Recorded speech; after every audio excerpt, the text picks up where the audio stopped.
Folks, working our way through another morning here on the Jake Feinberg Show. Welcome inside the Parisi Palace, high above 3773 East Broadway. This is a live edition of the Jake Feinberg Show.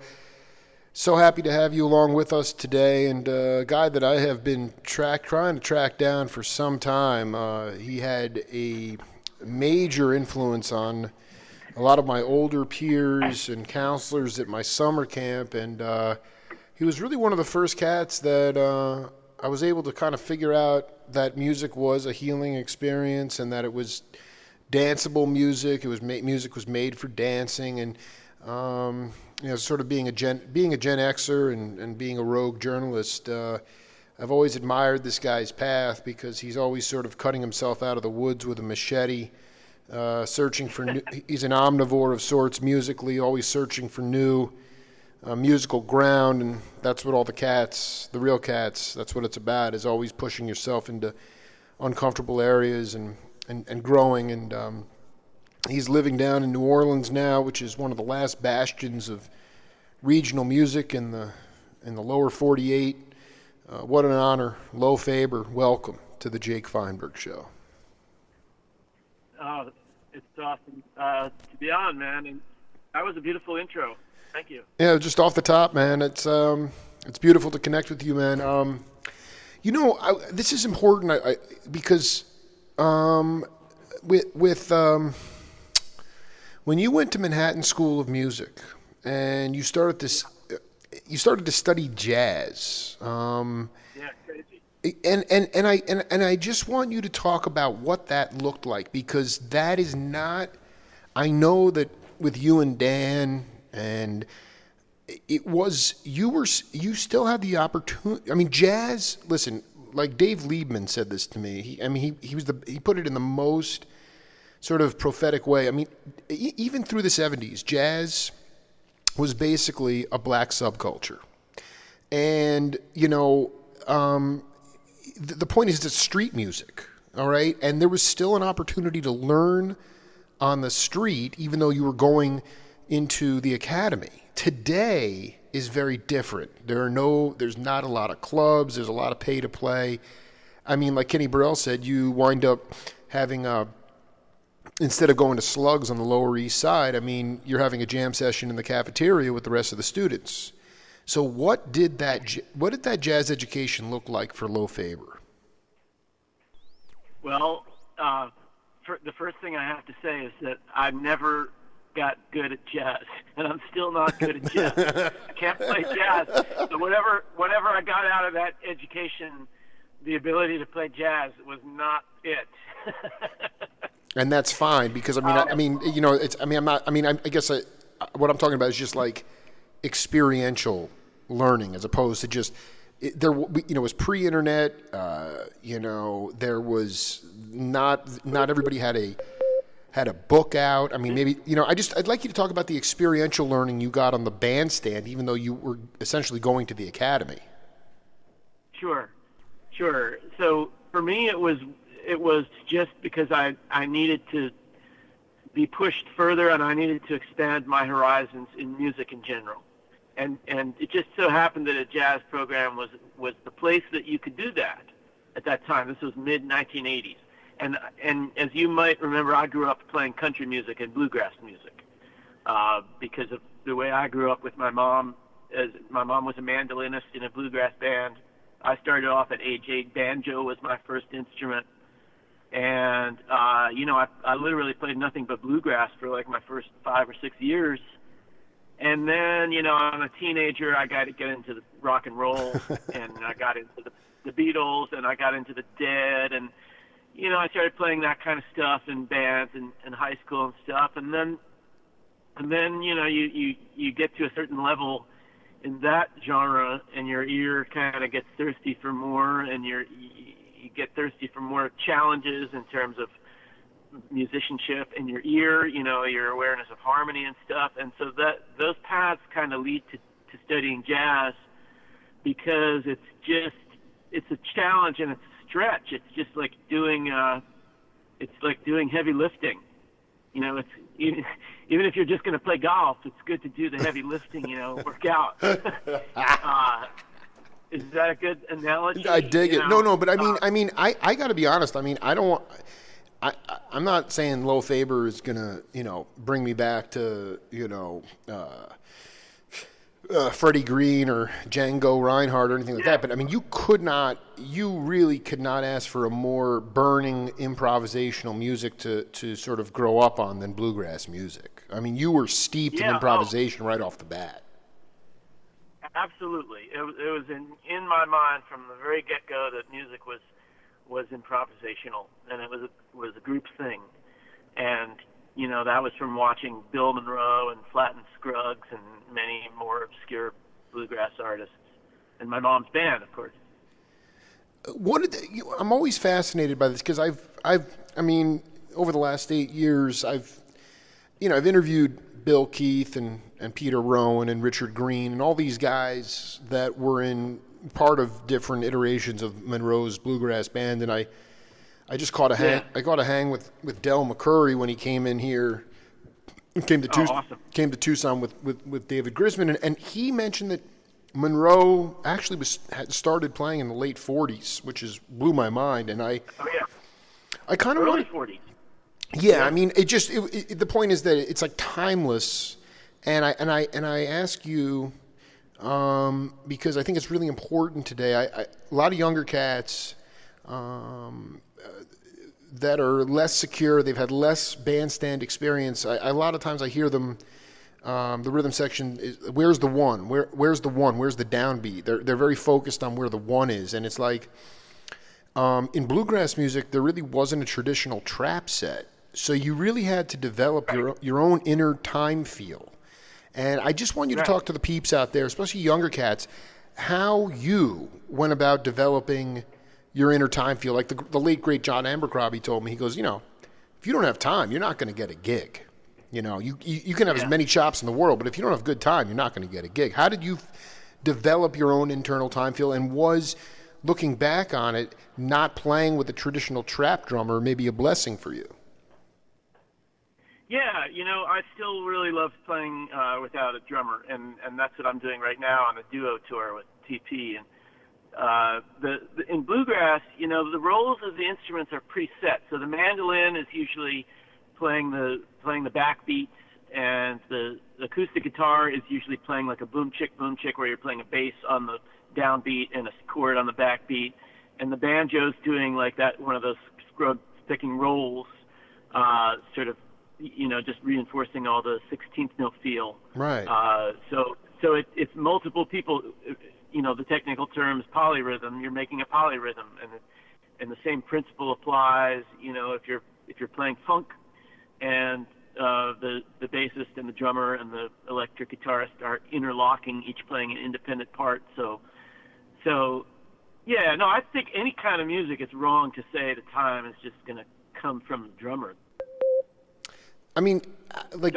No. That was all I had to say about that. No, I do. No, I want to go further on this because yeah, sure. we kind of get into this thing where we've come to in society to expect that the drummer's going to hold it down. He's going to be the timekeeper, and Julian Priester and those cats. When he was in Sun Ra's band in the 50s. Sun Ra would point to him, and he'd have to solo, and it was on him to have his own inner time feel. So that here's the point: is that I think the most euphoric thing about seeing Lo Faber in any iterations, like in a band, an electric band, was the fact that the rhythm section was allowed to break away from just the traditional timekeeping, and they could play melodically. And then all of a sudden, you're talking about this like huge. You're awash in colors, and you guys pulled it off pretty well. So I mean, I'd like you to talk about, like you said, you don't think the expectation should be that the drummer is responsible for timekeeping, and I'd like you to talk about how you think the ensemble is responsible for the inner time feel of the band. Well, first of all, thank you for what you said about GSW. Oh, that's the truth, man. I mean, that stuff was so danceable. That shit was so danceable and so grooving and so so in and out of different. But truly, I mean, the rhythm section was playing. It was. I mean, it wasn't Sun Ra, but it was. They were freed up to play melodically because everybody had really good time. Well, thanks. Yeah, I think that every player in the ensemble, and this is true of any music that has any improvisation whatsoever, whether it's bluegrass or jazz or pop or rock or whatever, but every instrument's primary obligation is to not just keep time. I mean, keeping time is just the beat, but to groove, really, to groove, to add some rhythmic propulsion and excitement. And so, I'm not much of a teacher, but I have taught students, and I always tell them the first thing you need to think about is the rhythm. And it really, the notes are a very distant second in importance. Of course, you need to learn your scales, and of course, you need to have some awareness of a harmony and have a good ear and all that. But what's going to make you sound good and what's going to make the listener happy in the long run is when the rhythm feels good. Exactly. I love it. This is exactly this is why I was dying. Exactly, man. It's got to feel good. I mean, I can't tell you. I can't even imagine as a musician, a professional musician, walking around. I mean, just the stories of like, I remember Denny Sywell, the original drummer from Wings. He said that he was at some clinic with Ndugu, the late great Ndugu Chancellor, and there was some younger cat up on stage, and he was just like, I mean, just chops to the moon and chops for days and like so much facility and no room. There was no space at all. And I mean, he was on fire. He took a break and he came back, started doing more. And then he looks over and Ndugu was passed out. Like he was just sleeping. It was like the most boring. You wind up staring at the wall. And like, you can just, it's the feel. It's that feel, man. And I mean, and I wonder if you can. I think Steve Gadd is to me the ultimate expression of this. Right. And explain why. Explain why. I want you to talk. Break it down. Because everything just feels good. If Steve Gadd is playing with your band, it's going to feel great. That's why people hire him, to play in the band, because it's not something that you can really teach. I mean, I think that you just want to be aware of it. So I guess it has to do a little bit with relaxation and a little bit with it being about the music and the song and not the playing. If that makes any sense. Like you don't want it to be about the playing. You are playing an instrument, but you don't want it to be about the technical things that you're doing. You want to sort of have those get transcended. Right. Well, no, once you get your chops down, your rudiments down, then allowing I don't know, to me, when I used to see God Street, it was like an electric, an electric version of anything that Claire Fisher or Bill Evans was doing in like 61, in the sense that, it wasn't like, it wasn't acoustic jazz, but it was totally conversational. What Motion was doing and what Gene Stone or those drummers on the West Coast were doing. I mean, that was, and the bass as well. The bass was acting just part of the conversation. It wasn't just a traditional instrument based on, to lock the groove or whatever the traditional definition is. And ultimately, I wonder about you and your, even going back to God Street or anything like that. Like when you guys got together, how long did it take? And was it actually a subconscious or unconscious thing when you realized that you never played the same song the same way once? I think that it was. I think that was always kind of part of the plan. But I mean, how does I mean is that so? What kind of so? What are the ingredients in a band in order for? Because like I agree with I'm happy you said that. But in order to have a band execute that nightly, what does everybody in the band need to have? Big ears, good time, an understanding of, being a conduit of the music. I don't know, what are the ingredients? Because this is what I want all younger cats to aspire to. Yeah, I think it's just willingness to listen, willingness to take chances and have it be a little bit of an adventure. And also, we were all very aware of, as listeners, of different kinds of improvisational music. I mean, three of us were in jazz school, like we said, so we were listening to, our Coltrane and Bill Evans and Miles and all that stuff, and we were listening to the Dead, who approached it in a whole different way. And then at the very beginning, we were listening to Fish and other bands that were our contemporaries and how they approached it in a different way. Also, some of the great Zappa bands and how they approached it. Yeah, absolutely. And so we're aware of all those concepts and just being willing to take chances. And even like arena rock bands like the Who and Led Zeppelin, you listen to their arena shows from back in the 70s, and there's all kinds of improv in there and long jams. So or Hendrix, watch Monterey or Woodstock, or Santana. I could go on and on and on, but you get it. It was only really in the 80s with synth pop, and I love 80s pop too in a whole different way. But, right. But the point is that I think it got real tightened up, and that's when we saw bands starting to really do that horrible thing that I hate, where they play the same set list every show and they play every song the same way. You use the word tighten up. You're referring to it became more of a formula trip as opposed to almost a vaudeville, or because when I listen to Garcia, I listen to early 80s live Grateful Dead. It's the only time period I listen to. It's urgent, it's demonic. You can feel like they're about to go off the tracks. They do go off the tracks, they come back. But the point is that there's still so much humor in the music. And I wonder about this formula trip. In the 80s, like you talk about synth pop, but ultimately, how did we go from this wide, fluid, you just riffed very well. This idea of, take chances, push yourself out there, and let's just play what people want to hear as opposed to what they probably need to hear. Well, I don't know if this is going to really answer that question, but there are no right or wrong answers. Yeah, there's no right or wrong answers. So go ahead. Yeah. Just thinking about the Dead, and we're talking about them as improvisers, and that was part of their whole aesthetic and worldview.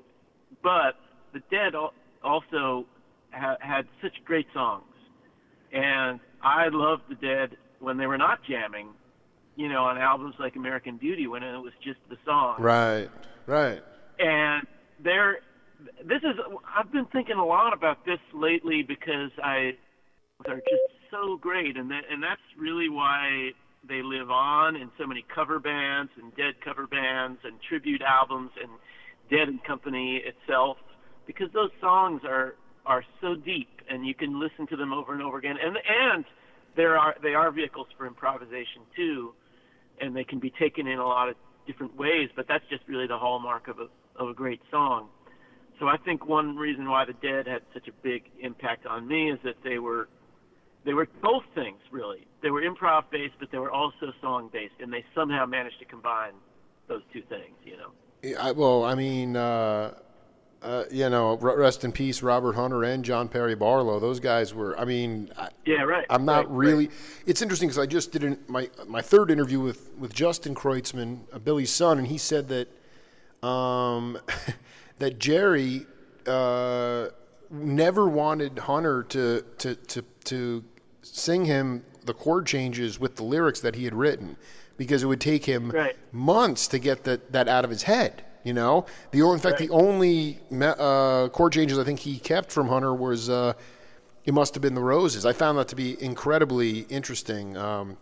But yeah, it was there. I mean, when you go back to, you just laid it out there succinctly when you talked about Miles's group, Wayne Miles and Herbie, and then the Dead and sort of the folk aesthetic, and then Fish, more your contemporaries.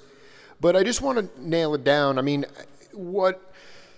from just my own naive rogue journalist point of view, was it the magic of, I'm not talking about Miles and the Jack Johnson in the funk era. I'm talking like 65, like the Plug Nickel sessions, when essentially was the cutting edge stuff with Miles in your mind when the rhythm section, when they would leave the head of a standard and go off and break up time and form and then come back in.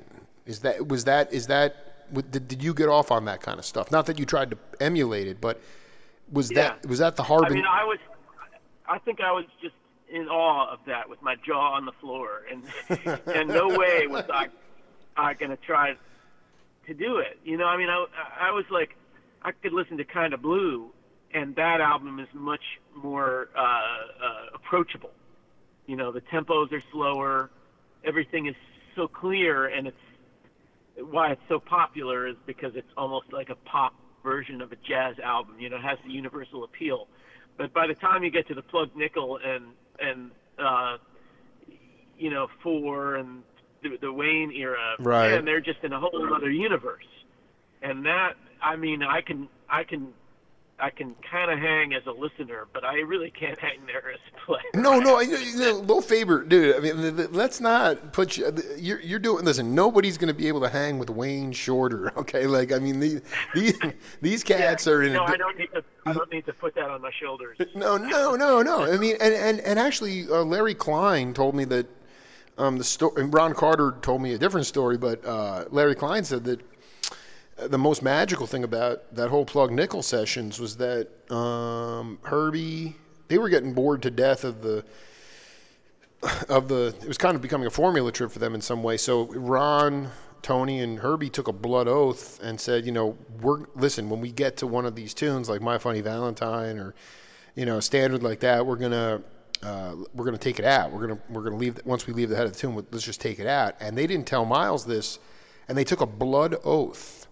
And they get to the gig, and Miles is like, "We're recording tonight," and they're like, "Oh shit!" And they're like, "We got, They're like, "We still have to do it. We still have to go," and they did it, and Miles dug it. And to me, that was like, I mean, like whether that's lore or it doesn't matter. It's like there was this like magical erogenous period of music that you were kind of a baby at this time. You were born in '66, so it was. It's not like, I mean.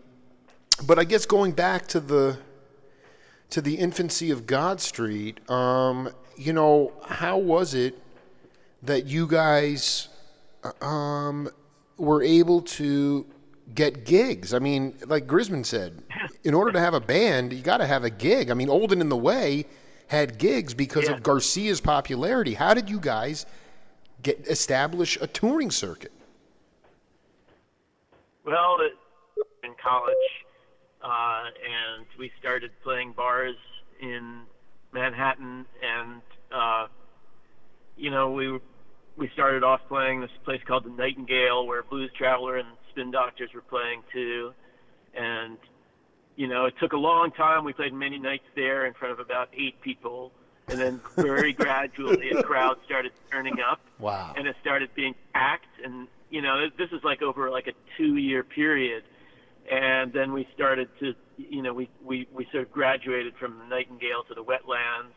I remember that was a huge moment for us when we got to play the Wetlands for the first time. It was like 3 times as big.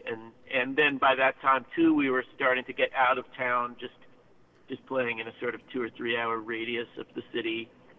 And then, kids that we played for in New York would go off to college, and they'd bring us to play at their college or at the local bar near their college. So we started to build a little following at various area colleges. And then from there, we have found a regional booking agent. There was an agent based in Burlington, Vermont that had heard of us. And so they started booking us in a region, and it was just very organic. We just sort of expand our radius a little bit every year,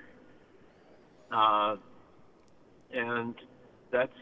Well, I guess more. But this is important. When it was with 8 people, I'm curious about whether you guys were people that were a band that really wanted to really work the songs out on stage before you went in and cut a studio album. I mean, it's so fascinating because in today's musical paradigm here in Tucson, even there's so many young, beautiful artists, and they're making album after album after album, and they play locally, but they don't have the opportunity for the song to take on a life of its own.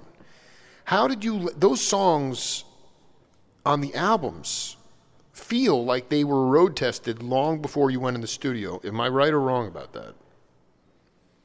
Well, you're definitely right about it. Yeah, we were. It wasn't that we wanted to do it that way. That was just how our career sort of worked out. Oh wow! We would have loved early on to be in the studio, but at that time the studio cost money. It's different now. Now everybody's got the studio in their laptop. But when we started out, you still had to go into some big old place with tape machines that took up a half a room and pay lots and lots of money. I heard some statistic that as late as like 1989, only 1 in 6 bands that ever formed ever got into a recording studio, which is just incredible. That's insane. That's insane. Yeah. So at that time, if you just got into a studio, it was like, yes, victory, It was so rare. There were barriers to entry that don't exist now. Barriers to entry. I mean, this is fascinating. Talking to Lo Faber here on the Jake Feinberg Show. This has just popped into my head, but I had a chance to do a Q&A discussion at the Brava Theater in the Mission District this summer with Michael Shreve and Greg Arico. It was a highlight of my broadcasting career, and we were reminiscing a little bit about Woodstock, but also a whole bunch of other things. And the remarkable thing, and you maybe know this, is that, Santana did not even have one record out when they went to Woodstock. Bill Graham sent the dude who was promoting the Woodstock Festival 2 tapes of 2 bands. He said, yeah, pick what band you like. And the guys chose Santana. And that's when Michael's drum solo got picked up on TV. And I'm like, are you kidding me? In today's paradigm, at a festival, no band is getting invited with no content. So, that to me... Go ahead. Most of the bands at Monterey in 1967 were unsigned at that time. So Janis Joplin was unsigned. She got signed at the festival, I believe, by Clive Davis. And, the Who were the big headliner. They were signed, but they were still kind of new. They were on their first American tour. They were not a particularly big UK act at that time. Who else got signed? Oh, Hendrix, of course. Well, a lot of those UK bands had to go up to Canada too before they could get citizenship down. You're stretching the lineage out here, but it's just like was that like with God Street? Did you? I guess it was the idea was like, yeah, okay, so it was the Nightingale Bar, okay, or local bars, things like that. Then the Wetlands, but I guess there was some kind of still mystique or idea of saying, well, let these guys organically grow, into a record deal? Where, I mean, it's so different. It's almost just become completely exaggerated and flip-flop today, where you have to have some kind of, everything's quantified now. You need to have a certain amount of hits or listeners or, Right. in order to generate any interest, where it was like, here you guys, just a bunch of, hungry young cats trying to work it out on the bandstand. How quickly, I mean, well, I guess, when was your first album made in relevant to the beginning of you guys cooking on the bandstand? I mean, we were doing recording from the very beginning. We did an 8-song studio recording that we only made on cassettes, if you can believe that. Oh, that is ridiculous, dude. That is so sick. We made like 1,000 cassettes, and we sold them all eventually at gigs, and they're still floating around out there. Oh my God, that is so classic. The merch table, dude. I love it. But the first real serious album that we did under what I would call professional circumstances was called Bag, and it was in 1992. So we'd been a band for 4 years together at that point. And the first major label album when we got signed was 94. This is fascinating. Looking back on that time, what is the music business to Lo Faber? Most people would say it can be a very dirty business. It can be very hard. It can conform people. But you guys were already pretty self-assured. You had a big bag of tunes, pardon the pun. When you look back on how much are you? You're cooking with TP, your duo partner now. But how much do you stray from the biz? And when you look back, were you treated well? Just for a layperson, I'm just trying to, you guys were like literally before I started to listen to you guys and collect vinyl, I basically had like a Best of the Doobie Brothers and a Beatles CD. That was about it. So I'm just trying to figure out how the business treated you guys. Well, it treated us well in some ways and not so well in others. We were fortunate. We got a deal, in the early 90s, really, the only way you could really pursue a music career was to get a record deal eventually. Now things are different now. Anybody can put a record out through digital distribution, and it can be on Spotify and listened to everybody across the globe in 24 hours. And then you can promote your music on social media. It's different. It was different then. The only way you're going to get your music out was on physical media, and the only companies that had the wherewithal to do that were record labels. So you could sell a few at gigs here and there, but if you wanted to do it on a large scale, you needed the record deal, and we were very lucky that we got that. And that was in 1994. We were signed by the McGee brothers, Doc and Scott McGee, and they didn't have a record label. They were managers, and they managed Bon Jovi and Motley Crue and Skid Row. Wow. And a lot of acts that were not really in our genre, but they liked our genre. That as music fans, they liked more what we were doing than the acts that they were managing. And so it just coincided that they were negotiating with David Geffen at that time to put together their own label. And the Counting Crows had just had a huge hit, if you remember, with not Round Here, that was the second one, Mr. Jones, right? Mm-hmm. That's right. Oh yeah. Wow. And it was still the MTV era, and remember that Counting Crows really broke through on radio and MTV. And so I guess that record really convinced the McGees that this kind of organic sounding rock and roll could be commercial. 99 Romances with Jim Dickinson. And so that was all good. Then the bad thing happened when, there was change of personnel at the label. And all of a sudden this record that we'd made that we really loved, the people at the label just weren't interested in it. It was the mid '90s, and our label mates on Geffen were Nirvana and a lot of other very kind of real. It was the grunge moment, and people wanted dark and angsty, and we were not dark and angsty. No we were way, happy. man. You guys were like, it was like tension and release, pulse, dynamics, burning music, dude. It was burning. Yeah. So, I mean, this is a thing that happens to artists all the time, is that they just find that they're not a priority at the label. And that's what happened to us. And, it was a little bit of a bummer because we realized the album wasn't going to be a commercial success. But, we still got some money out of it, and we got to stay on the road and go on tour. And so, you win some, you lose some. That's how I feel about the industry. I think we won more than we lost, really. The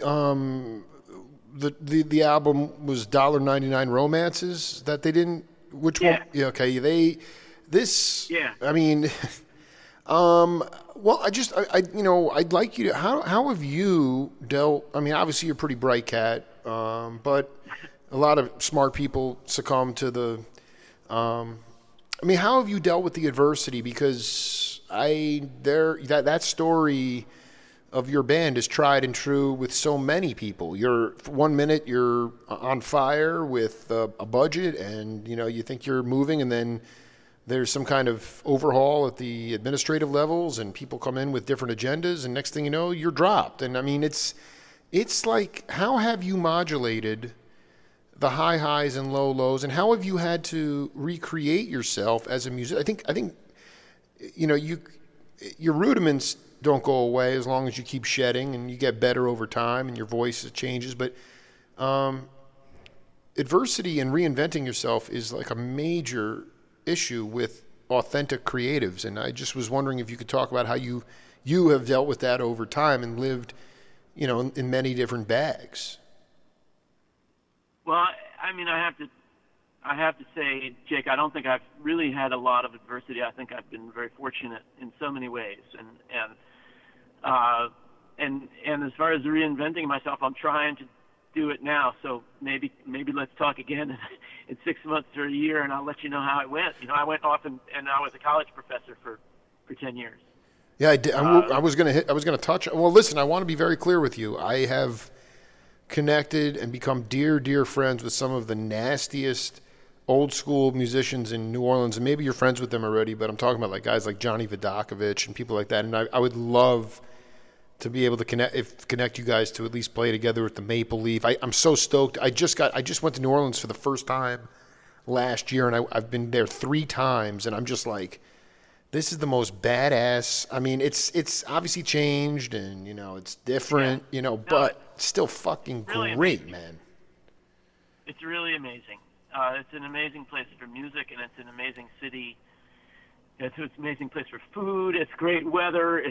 The history of it is so fascinating. And I first came down because I was getting my PhD, and I was writing my PhD about early New Orleans. I wrote about how it changed when it went from being a first French, then Spanish colony, and then was taken over by Americans. Oh, this is fantastic. I need to read that thesis immediately, dude. Is that what your thesis was on? I mean, I have been interviewing Brian Jackson and Charles Neville, rest in peace. Merciless. I have so much content. So that was what your thesis was on? Yeah. Oh my it was God! The book in 2013. It's called "Building the Land of Dreams." Oh, dude, I'm buying that immediately. Okay, so what? This is so interesting because just let me riff on my own thing, and then you can go off on it. It's like, sure.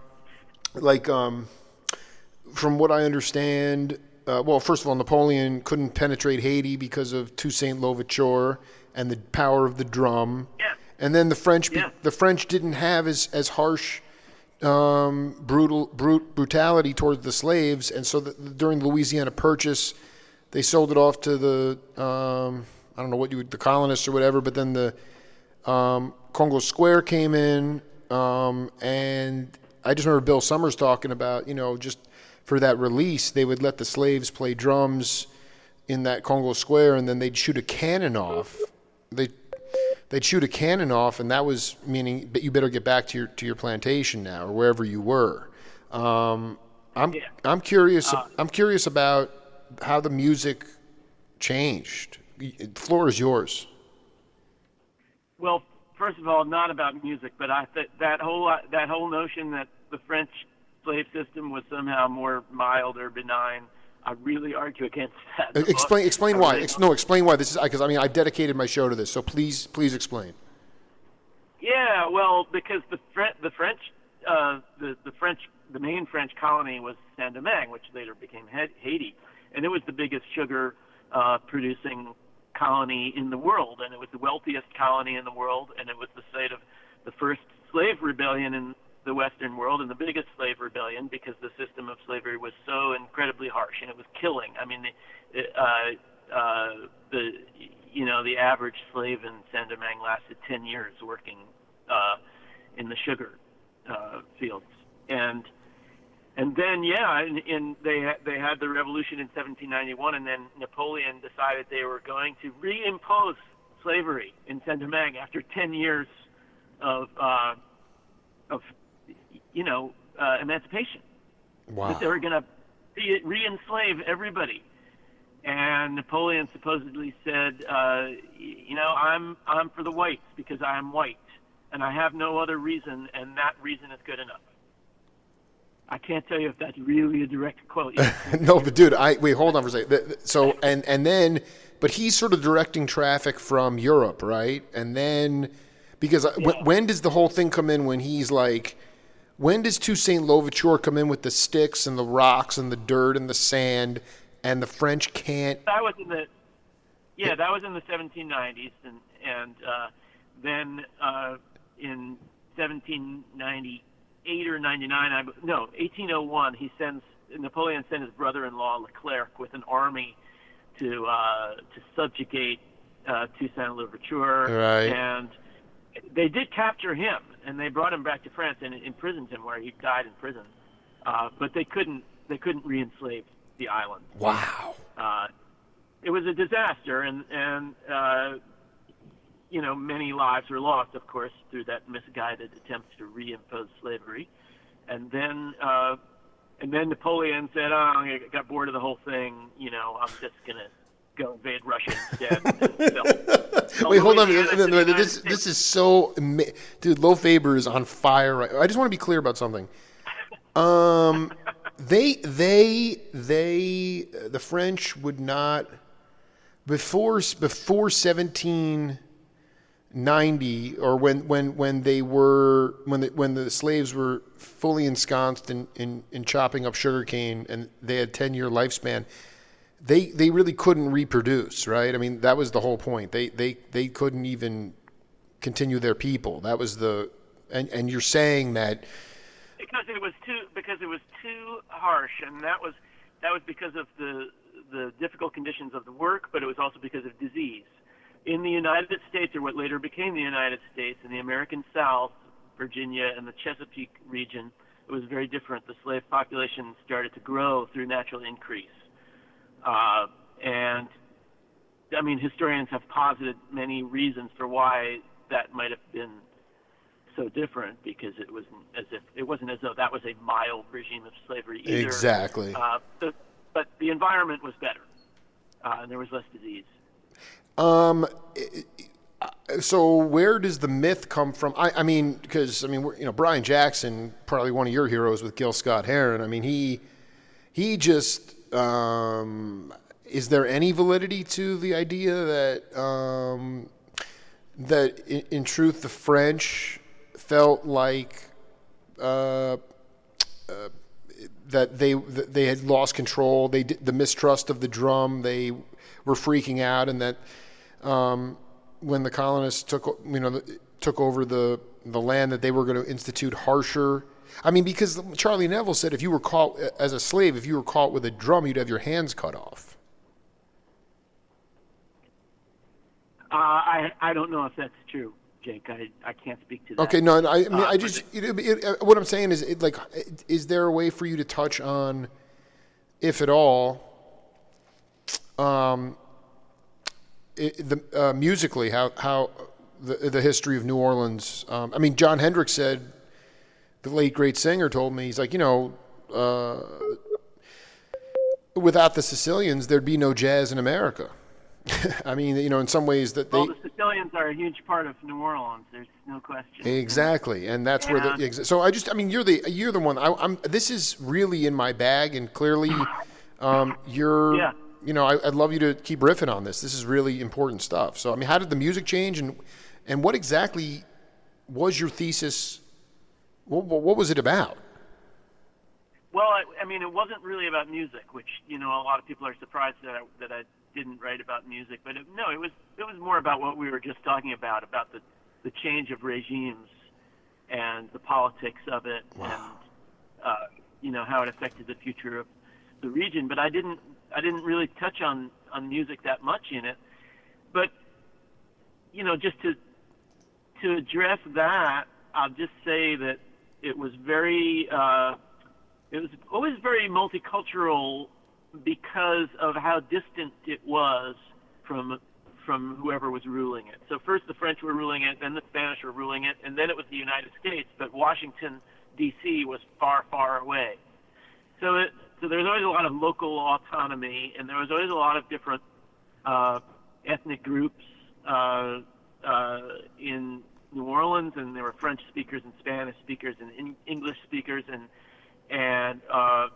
there were even a lot of German speakers, and then even among the African population, there were free blacks, there were slaves, there were African-born, and there were Creoles, and there were Anglos who came down, sold in the domestic slave trade down from Virginia. It was just all very diverse. And I think anytime you have that in the city, you have sort of good cultural cross-pollination and a lot of ideas, and there's a lot of jobs for music teachers in 19th century New Orleans because well-to-do families want their children to learn how to play a musical instrument. So that was always part of the culture too. And then as you get into the 20th century, there's the whole story of Storyville and the red light district and how New Orleans kind of emerged as party central for the whole southern United States, wherever, if they lived in like Faulkner South, they wanted to come to New Orleans to sort of blow off steam once or twice a year. And so that's how New Orleans kind of became that, This is really heavy. I mean, did you, in your studies and your while you were calling this, did you come across the Deacon Frank Lasty? No. Because I don't know what that Deacon Frank Lasty had the last spirit church of New Orleans. He actually had a trap set up on stage. I'll send you some of these interviews. I think you of all people would love them just because they're with guys that, Charlie Neville, rest in peace. He was going to see John Coltrane at Hayes' Chicken Shack in 1950 for $1.50, and some of this stuff was extremely revelatory. But I mean, the point is that the Deacon, I remember Cyril Neville in our interview. He told me, his folks were different Catholic denominations, and they'd send him to the Catholic Church, and he's like, I never understood what they were talking about. They were really talking in Latin. And, then he'd go to the Deacon Frank Lasty's church, and that's where the Holy Rollers were. I mean, the vibration, right, the rhythm coming out of there was like intoxicating. So that's where he felt most at home. And I realized that a lot of your research dates back hundreds of years earlier. It's a very interesting thing. George Porter said, I've been there 3 times, and I love the Sidebar, and I love the Maple Leaf, and the Blue Nile, and all these places. But, it's kind of gotten a little bit boutique-ish, yet there's still, you really can't take the soul out of a place, right? I mean, you really, no matter how much you materialize it or codify it or try to bring in, you can't ever, can you really ever take the soul out of a place, Lo? Oh man, I don't know. Places always change. That's the thing, but it's still really different than anywhere else. I'll say that. And explain. For people because a year ago I would not have known. So for lay people around the world, how is it different in your mind?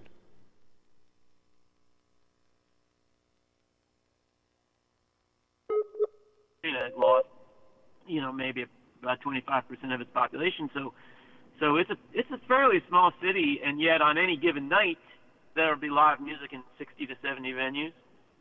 That's, that's fantastic. That's a lot of shows going on for a small town, and there's a lot of great musicians. I wanted to say one more thing about the music culture. Yeah. That because this is, I guess, a more recent development historically, but football is so huge in the South, and I've met many students down there who are like, if you're capable of playing football in high school, you're going to play football. If you're not, you're going to play in the band, and you're going to be in the marching band, and you're going to play in some Mardi Gras parades, around carnival time, and they all do it.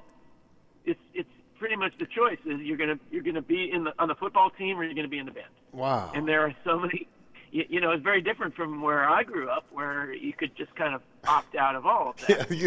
Go rip tubes at your friend's house during third period or something. Like whatever. Yeah, I mean, it's just it really is unbelievable. And you're speaking about the male population. I don't know what the female. I mean, I'm sure girls can be in the band too. I mean, they're not playing football, but my daughter was a cheerleader. So yeah, there you unbelievable. I mean, so I mean, can I ask you? I mean, what are you guys and what have you been doing to create your own niche in the Crescent City? I mean, this is like you said. There's dozens of concerts going on nightly.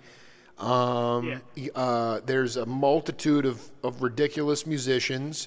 You're somebody who is, you can straddle both sides of your brain. I mean, you never play the same song once, the same way once, and then also you can cogently put together a thesis on the history of our country. So, I mean, without giving away any secrets, how are you guys planning on? Or how have you sort of carved out a niche? I mean, are you busking? What's going on? I'm just trying to get into it now, to be honest with you, Jake, because I spent 5 years really just in the service of my students down there, and I wasn't really on the scene as an artist in my own right. I was trying to support my students.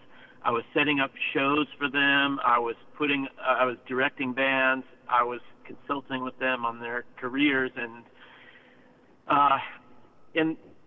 that was all very rewarding in its own way. But it would have become too late for me to ever do my own music again if I hadn't decided that it was time. So now it's just really been a few months. I'm trying to. I got this record coming out, and I'm playing shows, and I'm just trying to get out and play with some other bands. I played a great show with Papa Molly down in New Orleans the other night. Are you kidding me, dude? One of my street people, man. Bobby Charles, man. Yeah.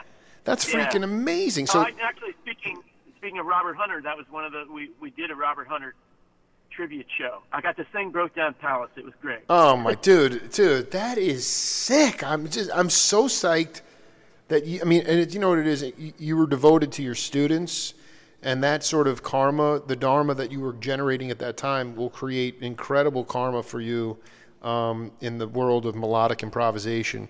I hope so. Well, I mean, listen, it's all relative. We have a game on this program called Name That Voice. Lo Faber currently hanging out at Newark International. I want you to listen to this voice and the content, and then we'll come back and break it down. Spiritual thing is basically when you're playing, and it's just not bebop. This is other music too, but bebop in jazz is probably that's the high end of what we do as jazz musicians. But just the spirituality comes from it's like something. Now this may sound abstract, but it's something that Wayne Shorter said to me one time. He said that the only way you can really, really, really play is that you have to go to the store and buy some milk for your grandmother. And when he said that to me and the drummer, Omar Hakim, now he had a few drinks, a few old drinks. Right. I said, wow. But a couple days later it hit me, because, it's like to come, if you have one of those kind of families, you go to see your grandmother, she says, go to the store and get me some milk. and you go there. There's a love. There's a love for something other than just what you're looking at. It's like your own personal love, which could come from God, which could come from the force of life. It could be whatever it is that you think makes you tick. Mm-hmm. That if you tap into that, whatever that is, it's not a material. It's not the instrument. It's not the notes. It's the life force. And that is very, when you operate on that band, or on that frequency in life, that is very spiritual. Want to take a gander at who that is? Wow, man, that's really beautiful. Yeah, I know. No, that's why I played it for you. I just take. I really relate to that, and I've been thinking about that so much just lately, just getting back into doing music full time after quite a few years, out of the game. I don't know who it was. It sounds awfully familiar, almost like I've met that person. But it's Return to Forever. That's my interview with Stanley Clark from September 2014. And awesome. So, but I want what really hit you and what touched your heart in that because it took me a minute to understand what he was. When Wayne was like, it's like going to the store to get your grandmother some milk. And it's like it's obligation is the wrong word. It's devotion. It's devotion to getting stuff out of your system. That you have to do this. That you're not doing it for bliss. You're doing it to you're doing it to live. Something about just the routineness of it. It's like breathing. It's like part of existing means playing music. It's such a basic human function. And it's easy to get caught up in all the. I guess I don't know. Can I say curse words in this? This is not FCC regulated. You can just let the body dance. Yeah. It's easy to get caught up in the bullshit, Jake, and that's true for musicians on every level. Exactly. And what I think what I got out of kind of retiring from music for about a decade was that I got my love of it intact, if that's not too corny to say. No, first of all, can you go deeper on that? I think this is brilliant because this space this wasn't really like you were not operating on TikTok time. It was a 10-year break, but how did that space? How did it solidify your love of it? Because I realized what a gift it is and what a privilege it is. And, musicians love to complain. And you've interviewed so many musicians that that they all have a lot of frustrations right. about kind of the practical aspects of how hard it is to do. And, I'm sitting here in a parking lot in Newark Airport for 3 hours. But I'm lucky too that I get to pass it. I get to pass in some of it with you, and this is great. Yeah, it is, yeah.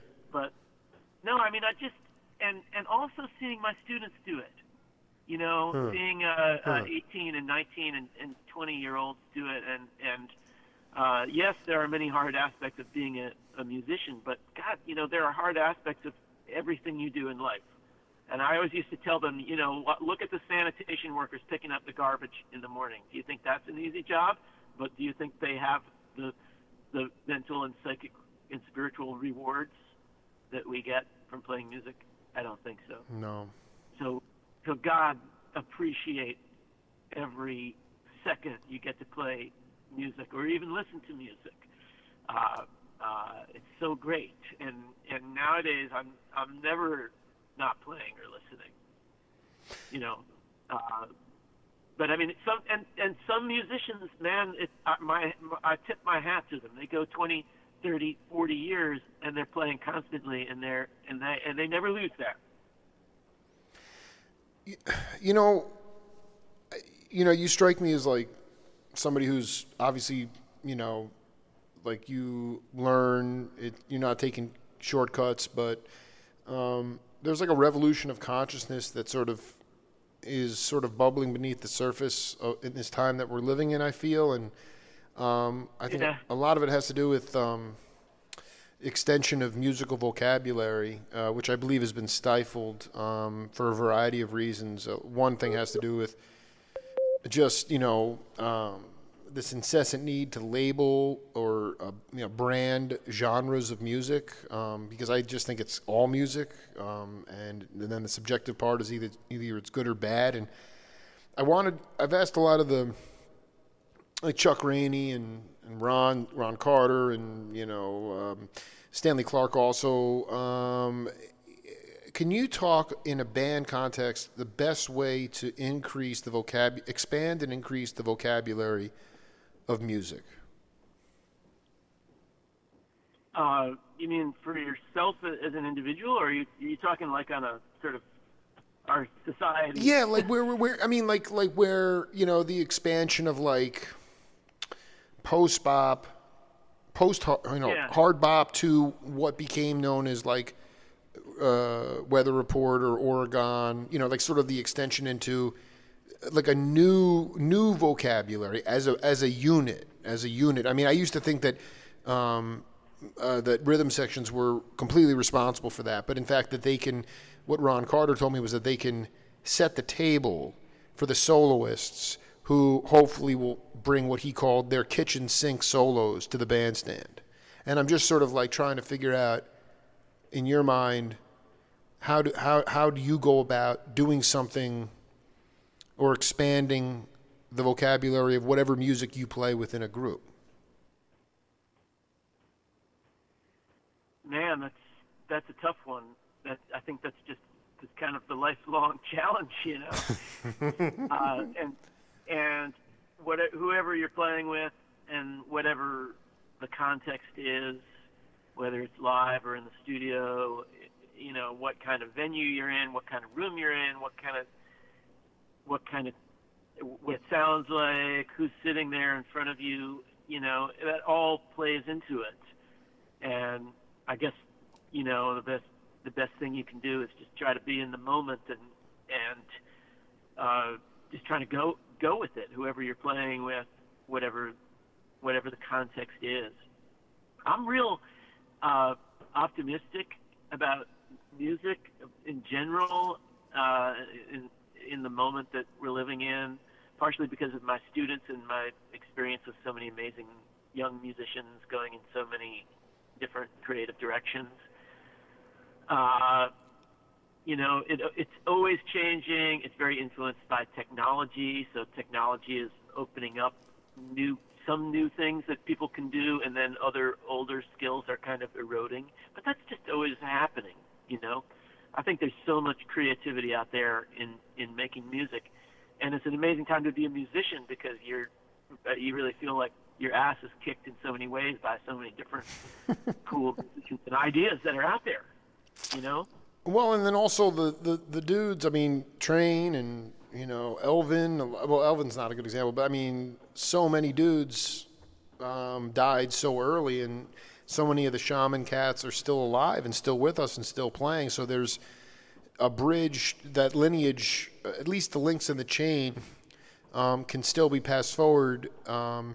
Do you, how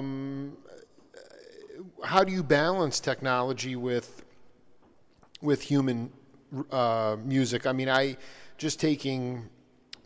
hate using genres or the idioms, but just taking melodic improvisation, or people call that jazz. I mean, I just you go back and take any Blue Note record, you can hear Pete LaRocca, Mickey Roker, Tony Williams, Max Roach. I mean, who it is by their individual sound. Everybody had their own sound, and now whether it's horn players.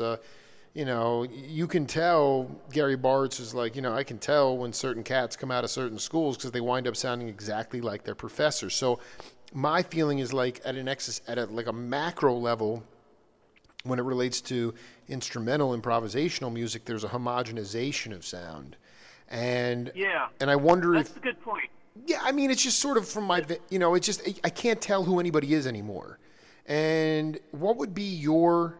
I feel like you've always tried to play yourself, you know. And I just, Well, I think one thing is we've got a lot of history now in the jazz and rock and R&B and pop music. So we have this kind of bigger back catalog and past. I feel like sort of like go back to the rock and roll era in the 50s. Take someone like Buddy Holly. Right. I mean, of course the guy had his influences, but he also had kind of a clean slate to work with, cleaner than we have now, right? There was no genre. He was making up the genre, you know, pretty much. That's right. Or if you want to talk in jazz, you know, Miles had Louis Armstrong, Right. and he had Buddy Bolden, and then he had his contemporaries, and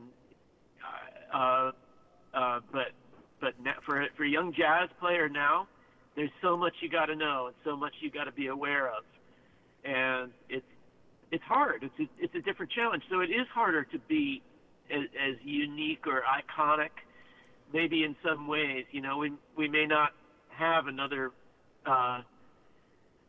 great jazz improviser who's as iconic as Coltrane or, you know, any of the sort of giants from that era.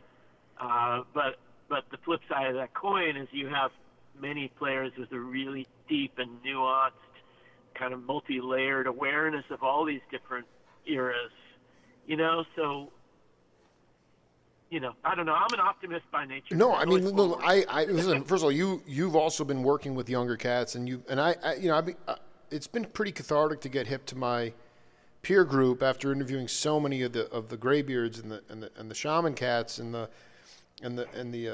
guys have, you know, even classical orchestras though, you know, just because of like the propensity of really, really good players.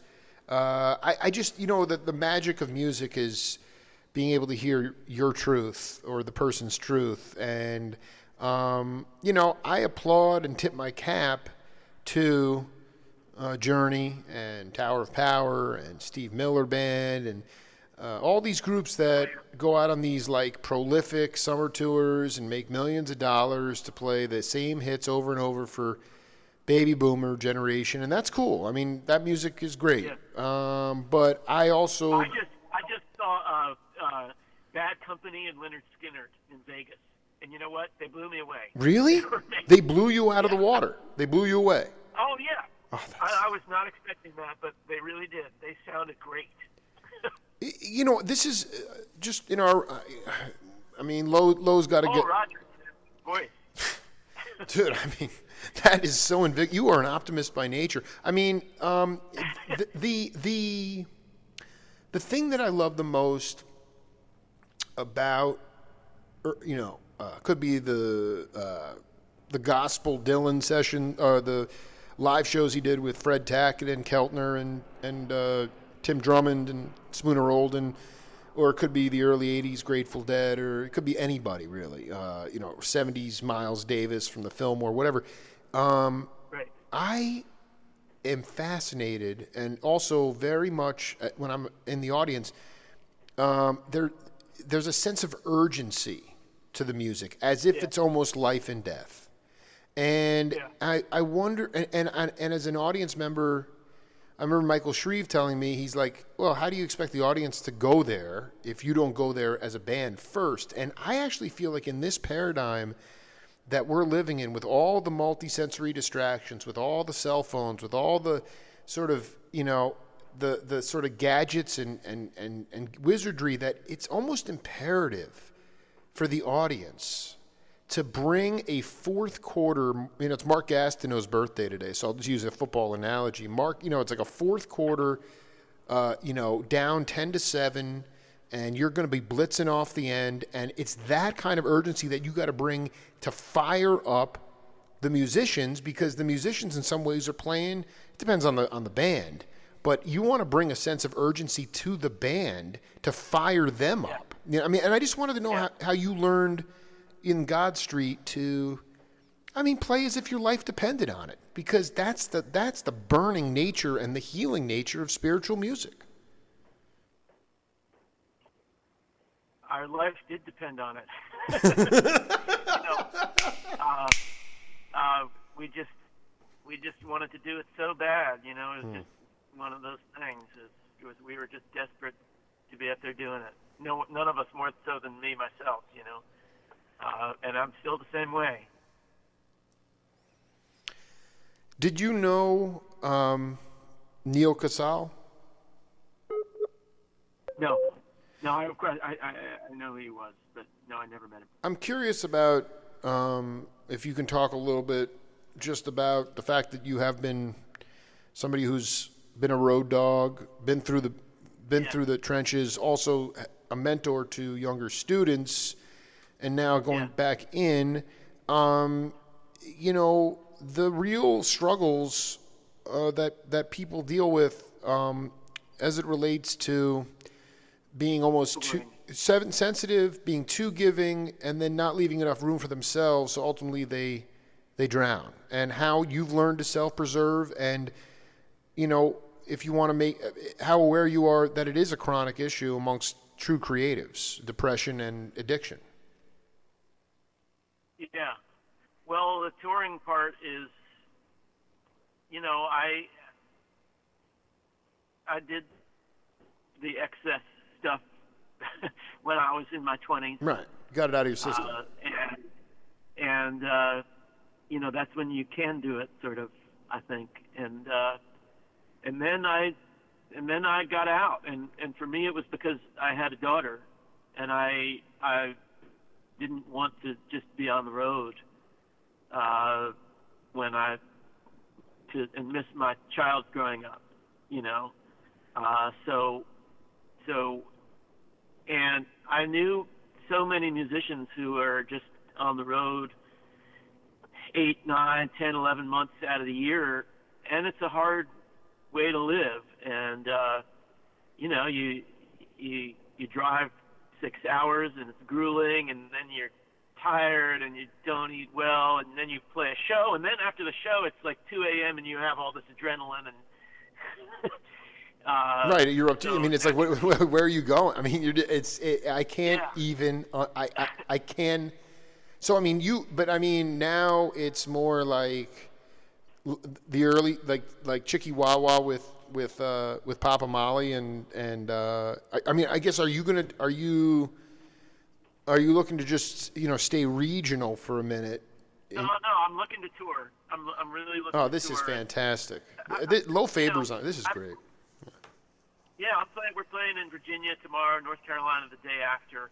And on the last God Street Wine tour, this is back at the end of the 90s, I really figured out how to do it healthy. You know, I got a bicycle I put up on hooks on the inside of our truck, and so every town we got into, I would ride around on my bike. And I don't know why it took me 10 years of touring to figure out that I could do that. I dig it. You know, you got to just, but you got to make a conscious effort to stay healthy, man. I'm 53 now. I had a heart attack when I was 50.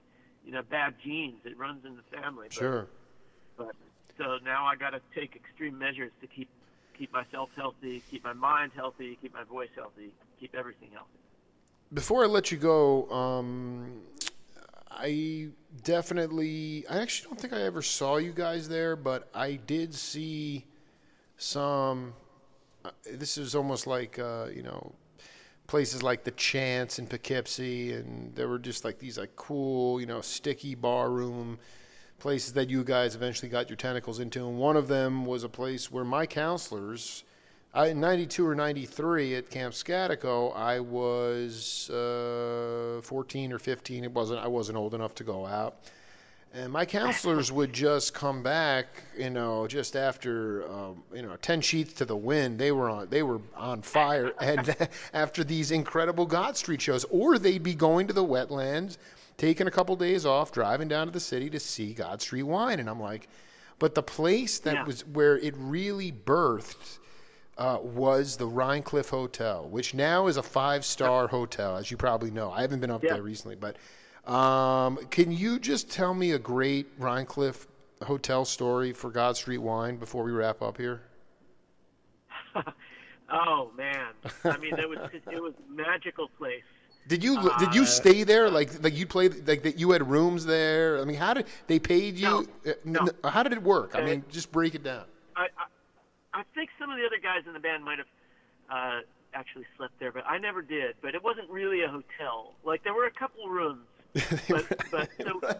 it was this ramshackle old house, basically by the Hudson River, in a very beautiful location near the Kingston Rhine Bridge Absolutely. and the Amtrak station.